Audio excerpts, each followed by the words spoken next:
Star Trek Picard Season 3, Episode 9 ruined the entire season for me, and I'm going to tell you why. Nerd!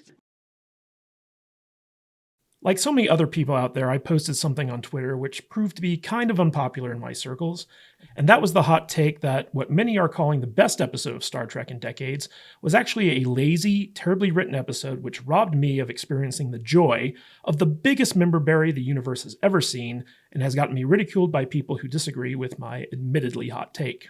So I'm going to do what any self-respecting internet troll does, and create a video response backing up my hot take to make it even hotter. But before I do, I just want to tell all of you that if you liked Episode 9 of Picard Season 3, then I have no ill will towards you. You are allowed to like what you like, and frankly, I'm kind of jealous because I wanted to like this episode very badly, but unfortunately I was just unable to, and that has led to it ruining the experience of the entire season of the TV show, at least for me.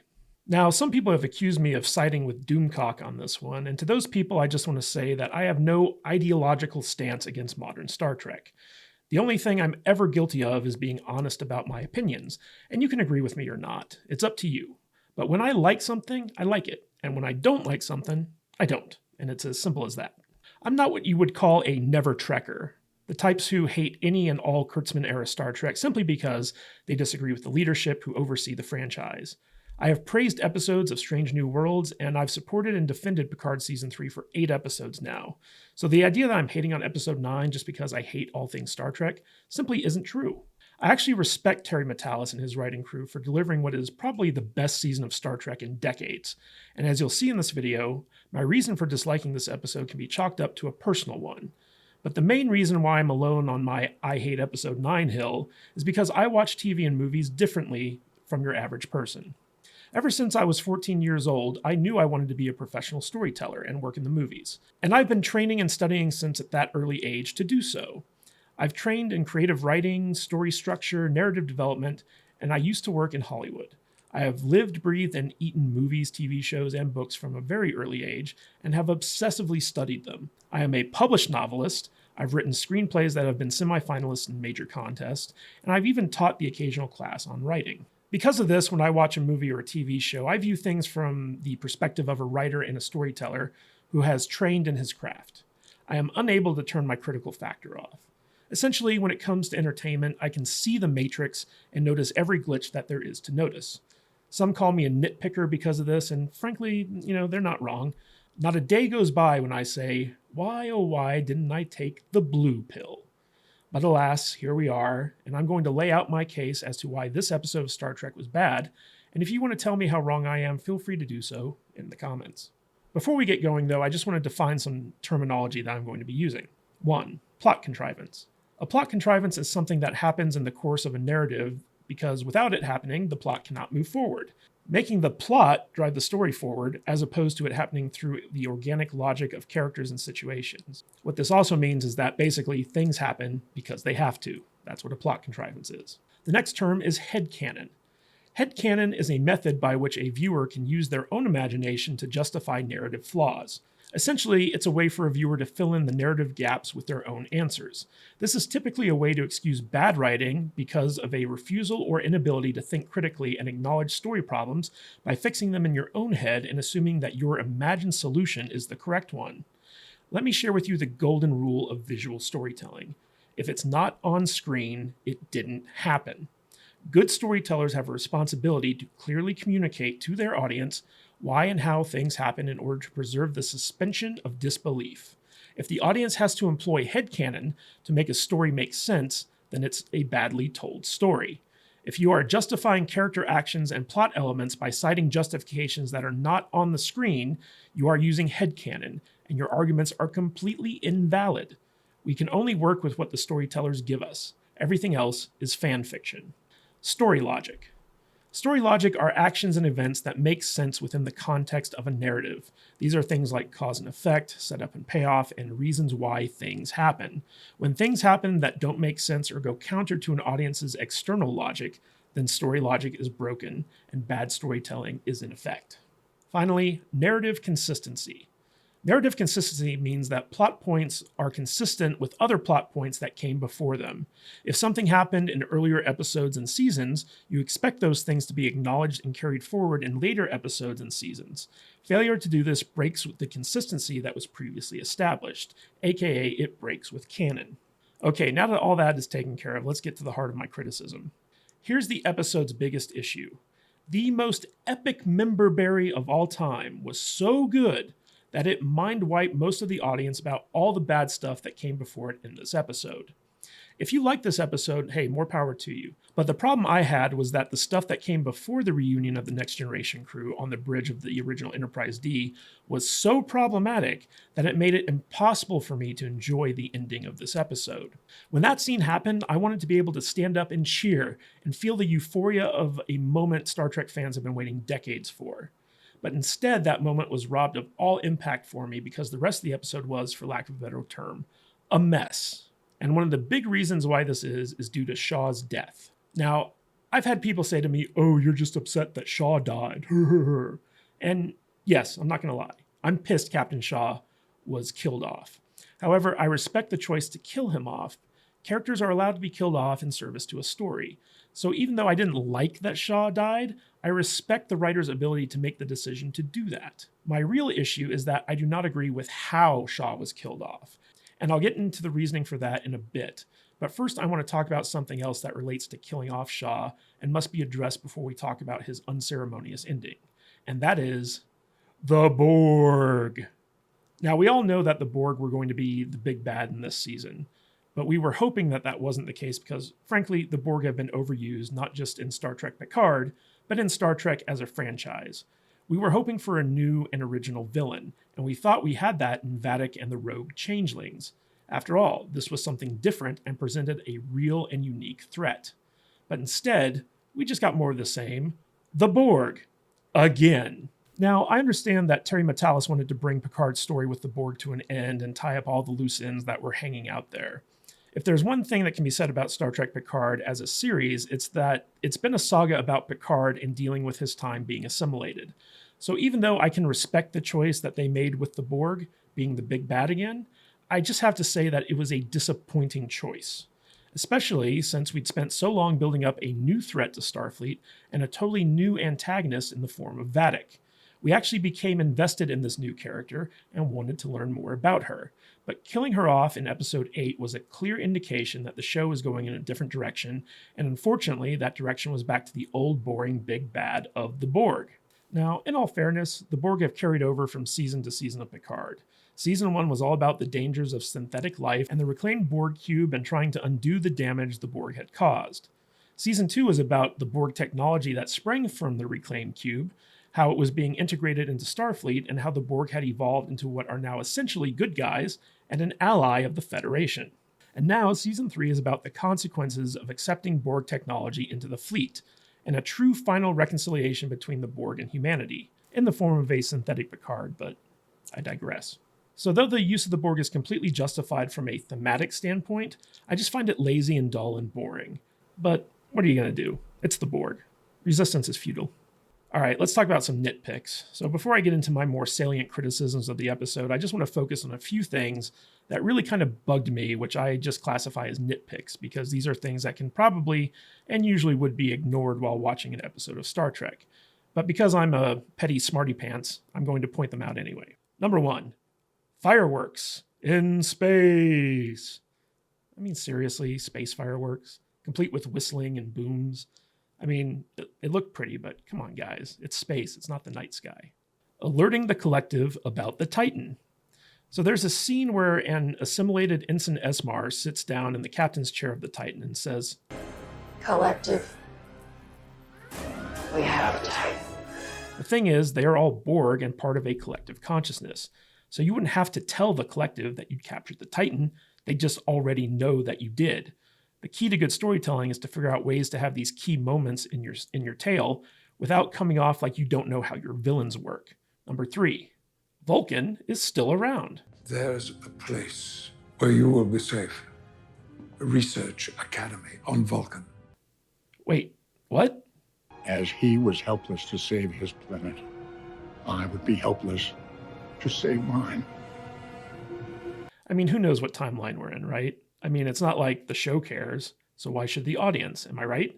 It's Schrodinger's Trek. As long as the box remains closed, it can be any timeline you want. Screw it. Am I right? Killing Elnor off screen. Hey, do you remember when this happened? This is Captain Benbasat of the Excelsior, broadcasting on frequency 99 Delta. Now we've been targeted. Tell my family. Well, do you remember when we last saw the Excelsior and who was assigned to its crew? Excelsior, your shield emitter needs to be recalibrated. Do you copy? We copy realigning now and... Rafi? Elnor? That's right. They killed off Elnor. Again. That's why Picard was so upset in the turbo lift. Shut that off! Fun fact, that's more emotion than he showed the first time Elnor was killed. Kudos to you, Terry Metalis. Snuck that one right in there. Admiral Shelby. Talk about a member berry. We get Admiral Shelby, who used to be Commander Shelby in the Best of Both Worlds. Now she's leading all of Starfleet, but Starfleet's leading Borg expert doesn't see the danger of incorporating Borg technology into Starfleet, apparently. It's so apparent that Riker and Picard even point this out in the episode. The irony of her endorsing something so Borg-like. This is a technique called lamp shading. It's an attempt to cover up a glaring and noticeable story flaw by having characters address it and move on. It's a pretty lazy way of fixing a plot logic flaw because it doesn't actually give us an explanation. It just is the writers acknowledging something that doesn't make sense and hoping that's enough for the audience to accept it and move on. But even as someone who fully understood the danger of messing with Borg technology felt it was a good idea to incorporate it into all the ships in the fleet, why would they think it's a good idea to have part of that automation be to automatically shut down all communications from ships within the fleet? Why no manual override control option in case of an emergency? Why even bother to crew entire starships if they're just going to be flown like drones in the first place? The entire concept of this, no doubt spurred by the ending of Picard Season 2, where the synchronized fleet saved the universe from the transwarp fart blast by merging all their shields, is a real dumb one rife for abuse. And you don't need to be a Borg expert to see that. But I did like seeing Shelby die because, no one liked Shelby. What happened to the other changelings in Starfleet? If we were to believe the conspiracy, the changelings had infiltrated multiple aspects of Starfleet in service to the Borg. But after Vadic and her crew died, they all disappeared? Went dormant? Maybe we'll get some resolution to this in episode 10, but I kind of doubt it. According to Rowe, changelings were in the upper echelons of power within Starfleet, and no one could be trusted. I guess that's no longer a thing? Okay. The Borg. Okay. I know I already touched on the Borg, but there was something in this episode that was so blatantly stupid, it knocked me on my ass. Remember when Beverly said this? No one has seen or heard from the Borg in over a decade. But then there was literally this. 7. Yes, Admiral. That ship is Borg.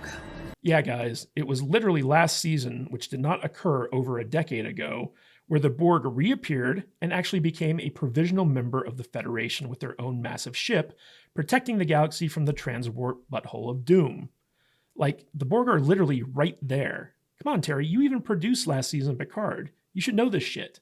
Which begs the question, why wouldn't Jaborgi know about the other Borg Queen? Wouldn't she be able to sense her? Like, couldn't she tap into the collective and prevent the evil master plan of mass assimilation from happening? I mean, you'd think she'd maybe even give the Federation a warning or something. But hey, we don't talk about the first 2 seasons of Picard. Am I right? Okay, enough with the nitpicks. Let's get to the meat of this. My biggest issue with this episode comes down to characters not being treated properly within the narrative. Let's start with Deanna Troi. So Deanna is an empath, which means that she feels things more powerfully than other characters. She's in tune with the emotions of her patients and her friends more than any other character in the show.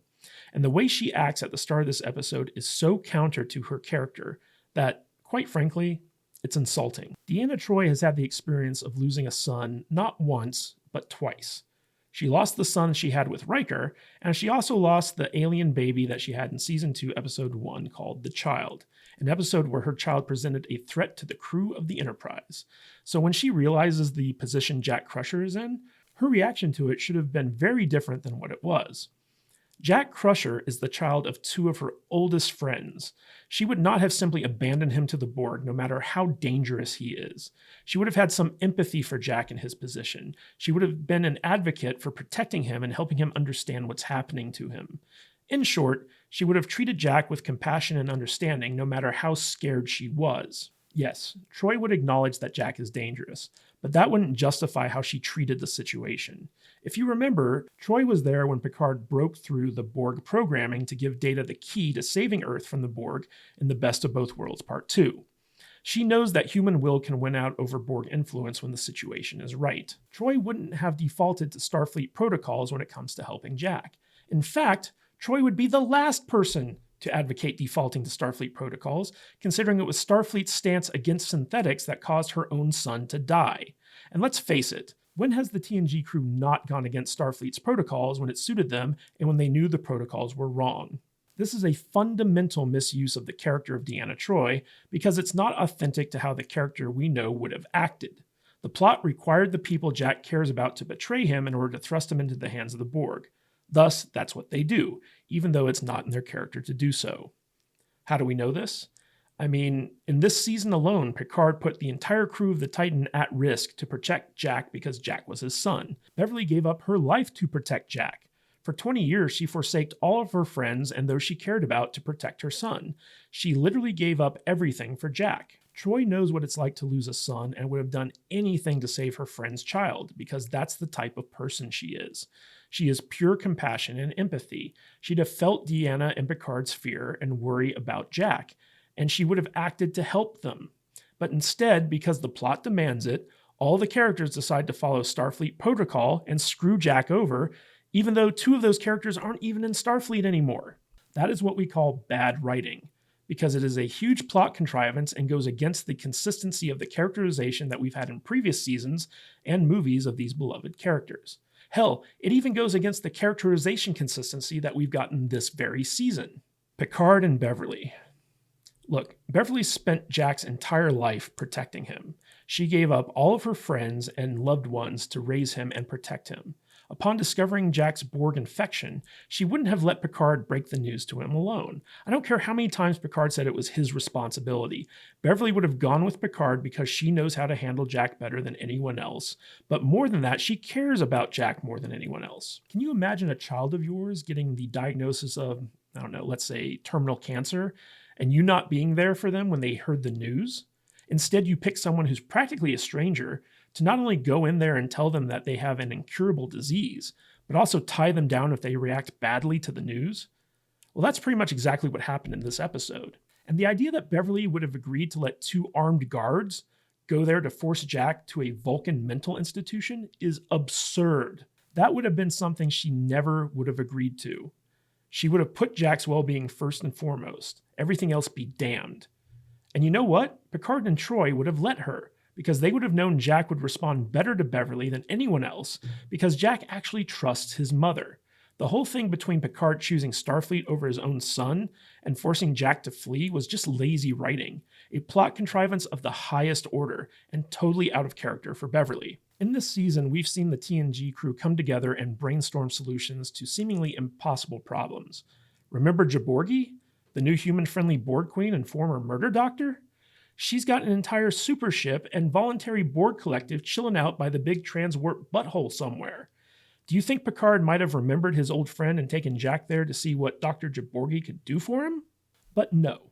His solution is to send him to a Vulcan insane asylum. But Jaborgi exists. She's out there. She ain't doing nothing. She's Borg. Why not use her? Or at least, why not address the option and rule it out? The answer, of course, is laziness. Jack going to the Borg. So in order for the big evil plan to come to fruition, the Borg need to somehow obtain Jack. And the way it happened in this episode is the height of lazy writing and plot contrivance. One of the worst things a storyteller can do is cause a major plot point to happen through a character's own stupidity. Jack running off and basically delivering himself to the Borg is the very definition of a plot contrivance. The story needed it to happen, so it happened. It wasn't organic, it didn't even make sense, but it had to happen, so it did. Here's the thing. The show tries to justify that Jack is going off to kill the Borg Queen because he believes he's the only one who can get close enough to do so. And he even tells Picard this, and Picard knows it won't work. But he doesn't even try to talk Jack out of it. But Picard is enough of a strategist to know by now that his son probably wouldn't really react in the best way. So why didn't he prepare for this? Why not read Shaw in on what's happening? Why not have Shaw put a transporter lock on Jack, and if he tries to run, teleport him to the brig? Why not lock down the shuttle bays? Why not prepare for the high likelihood that Jack Crusher wouldn't allow himself to be peacefully contained? Answer: lazy writing. But even if you accept the fact that Picard is dumb enough to not account for Jack's reaction, Jack knows the Borg have been desperately searching for him and that it has something to do with Frontier Day. So when Jack escaped, why not just wait for a bit until the fleet maneuvers at Frontier Day were over before going to confront the Borg? Just on the off chance that his plan wouldn't work. If he really wanted to save humanity from the bad guys, why run the risk of playing right into their hands? There's a very tried and true rule of writing which goes like this: never have your audience be smarter than your characters. If your audience knows something that your character also knows, never allow your character to act in a way that the audience feels is dumb.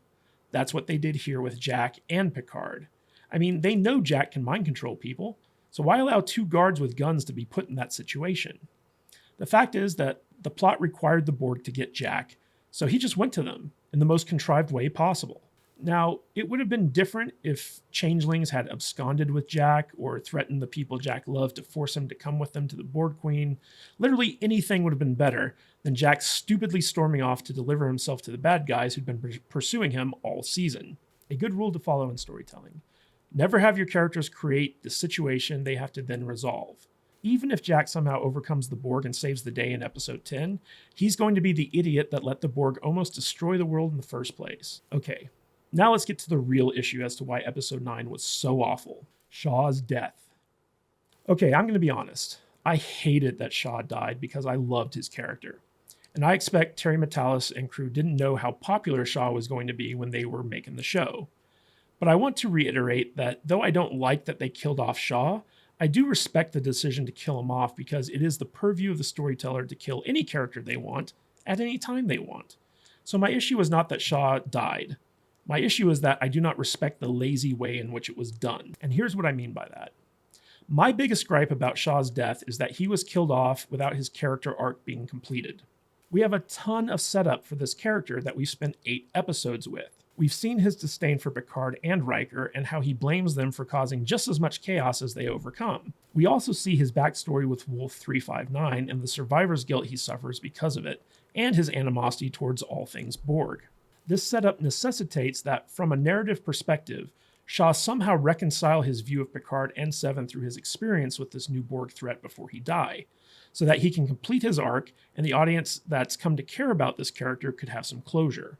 Also, he should have had what's called an earned death, or a death that is meaningful within the context of the story. Just look at Wrath of Khan and Spock dying as an example of an earned death. That's the type of moment Shaw should have gotten, considering he's been a central character to the season. Shaw never got over being chosen to survive and escape on a shuttle while his friends stayed behind and died during the Battle of Wolf 359. The notion that Shaw dies defending people escaping the Borg on a shuttle is not lost on me, but the way it was done lacks major emotional payoff for the character. Now, you could argue, but he did come to grips with the Borg by using Seven of Nine's name. But there's a technique in writing that's called setup and payoff. And while Shaw finally using Seven's given name before he dies and acknowledging her the way that she wanted to be acknowledged is a payoff to his earlier prejudice against her, it's an extremely weak payoff, especially considering he was still glibly using her real name just a few scenes earlier. Captain, Come on. stun only.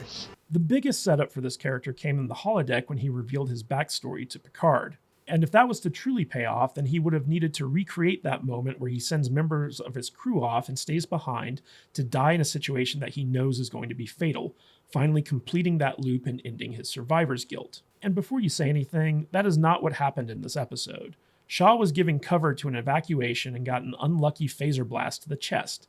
It wasn't a heroic death. It wasn't even an earned death. It was just a death, with him doing what all the other surviving crew members were doing. And even worse was that the TNG crew fucked off on the shuttle while Seven and Rafi and Shaw were 2 feet away from the door. There could have been time for them to join the TNG crew, but the plot contrivance of having the original TNG crew together to save the day and no one else was more important than plot logic. What should have happened is Seven, Raffi, and Shaw should have been forced to separate from the TNG crew to facilitate their escape, instead of being 2 feet away from the shuttle door and being left behind after the danger had been dealt with. Like, there should have been docking clamps or something that needed to be released remotely, creating a separation of the crew, so that it made sense as to why Raffi and Seven couldn't just join the TNG crew in their escape. And while we're at it, there should have been a moment where Shaw realized the scope of the Borg threat and forgiven Picard and Seven because he realized that they couldn't control themselves when under the influence of the Borg. Shaw needed that moment of realization before he died to truly pay off the character arc that was set up for him from the moment he told his backstory to Picard on the holodeck. But in addition to the poor handling of Shaw's death, which in all honesty just seemed like a lazy way to give Seven a field promotion to captain so that they could set up a future spin-off series with her, there's also the issue of when Shaw's death occurred in the episode.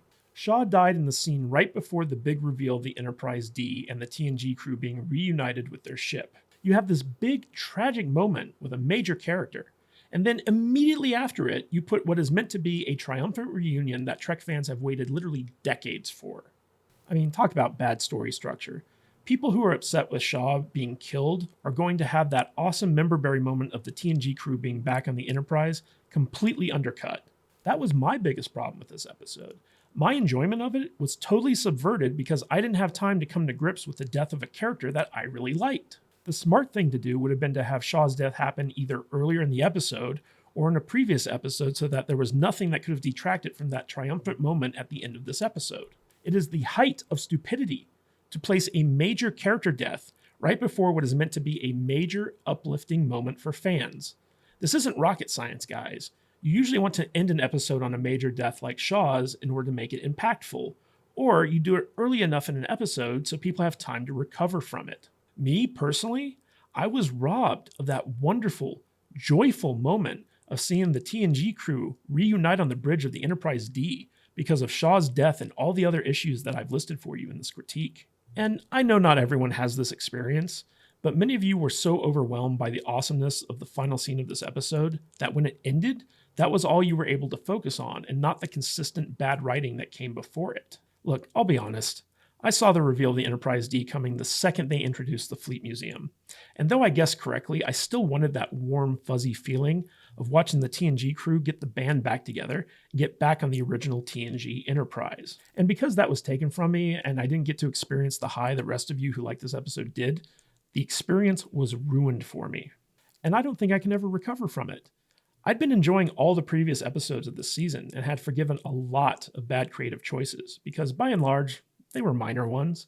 But I had heard so much about these last 2 episodes and was so hyped for the penultimate episode of the final season that when I was robbed of this major moment that had been decades in the making, I was pissed. This retroactively ruined the season for me. And you know what? I've spoken with Terry Matalas on live streams. I've spoken with Christopher Monfett and Matt Nakamura, 2 writers on the show. I respect these guys. I respect their work. I respect what they've done this season, and I forgave a lot of their missteps. But this is one I cannot forgive. It literally ruined Trek for me. This was the Luke Skywalker tossing his lightsaber behind his back and drinking green titty milk moment for me. There is no coming back from this, at least not for me. I can't be a Star Trek fan anymore. The franchise is dead. This was just the last chance it had, and it fumbled the ball at the 10-yard line. I'm done with Trek. I can no longer invest myself in this franchise. Does this mean I want it to end? No. I just no longer care about its fate. As far as I'm concerned, Trek is as dead of a franchise as Star Wars is. Its enjoyment has been murdered, and it can't be brought back. At least not for me. But hey, now that Data is back and they have the Enterprise D, which apparently doesn't need an actual crew to run it, just 5 people on the bridge, all they need to do is have Data run some calculations and slingshot around a star to go back in time and fix things before they get really, really bad. Because according to Picard Season 2 and Star Trek IV The Voyage Home, that's totally a thing you can do now. Thanks for listening to this rant, and I look forward to your predictably snarky and mean comments. Live long and prosper.